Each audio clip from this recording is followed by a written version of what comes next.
Hello viewers, welcome to my channel গ্রামীণ রান্নার recipe. আজ আমি আপনাদের সাথে শেয়ার করব লাল শাক এবং চিংড়ি মাছ রান্না। এজন্য আমি লাল শাকগুলোকে কেটে ধুয়ে নিয়েছি এবং চিংড়ি মাছগুলো কেটে ধুয়ে একটি পাত্রে রেখেছি। এখন আমি কড়াইতে অল্প পরিমাণে পানি দেব।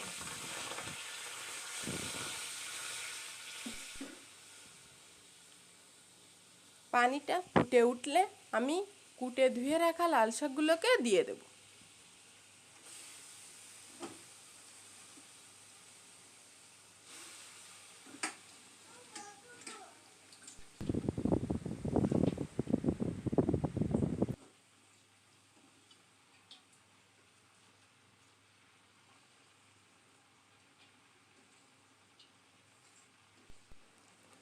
এখন স্বাদ মতো লবণ এবং পরিমাণ মতো হলুদের গুঁড়া দিয়ে দেব।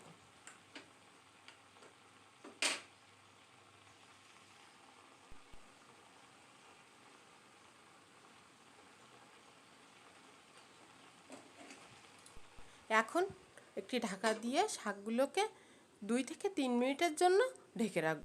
এবার ঢাকনা সরিয়ে একটু নেড়ে ছেড়ে দেব। শাকে কোনো পানি দেওয়া লাগবে না, কারণ শাক থেকে পানি বেরিয়েছে। এই পানিতে শাকগুলো ভালোভাবে সিদ্ধ হয়ে যাবে।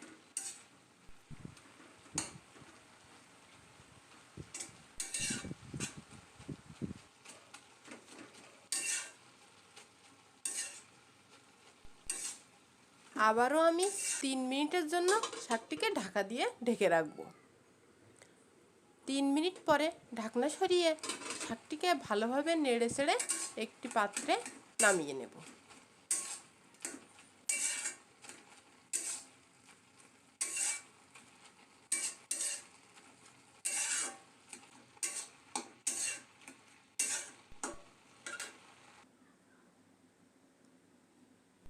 এখন চিংড়ি মাছগুলোকে ভাজার জন্য আমি একটি কড়াইতে পরিমাণ মতো সরিষার তেল দেব। তেলটি গরম হলে চিংড়ি মাছগুলোকে দিয়ে দেব। এবার নেড়ে চেড়ে ভালোভাবে চিংড়ি মাছগুলোকে ভেজে একটি পাত্রে উঠিয়ে রাখব।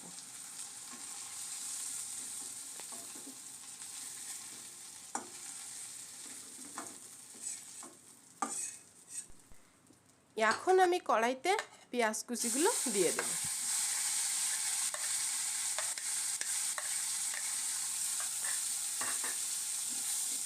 পেঁয়াজ কুচিগুলো হালকাভাবে ভাজার পরে রসুন কুচিগুলো এবং ঝালগুলো দিয়ে দেব।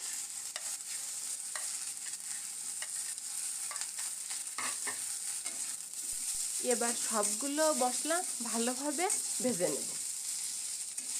দেখুন আমার মশলাগুলো ভাজা হয়ে গেছে। এ পর্যায়ে চিংড়ি মাছগুলোকে দিয়ে দেব।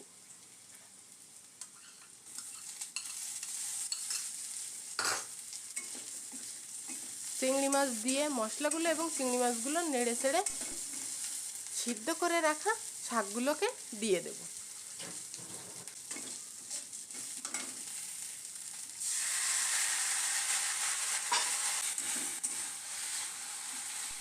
এবার কিছুটা সময় নিয়ে সবগুলো একসাথে রান্না করে নেব।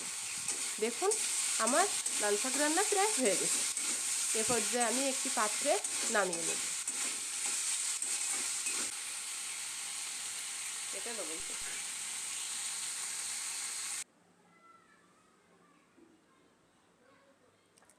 আমার রেসিপিটি যদি আপনাদের ভালো লেগে থাকে তাহলে প্লিজ অবশ্যই ট্রাই করবেন এবং আমার চ্যানেলটি লাইক এবং সাবস্ক্রাইব করবেন।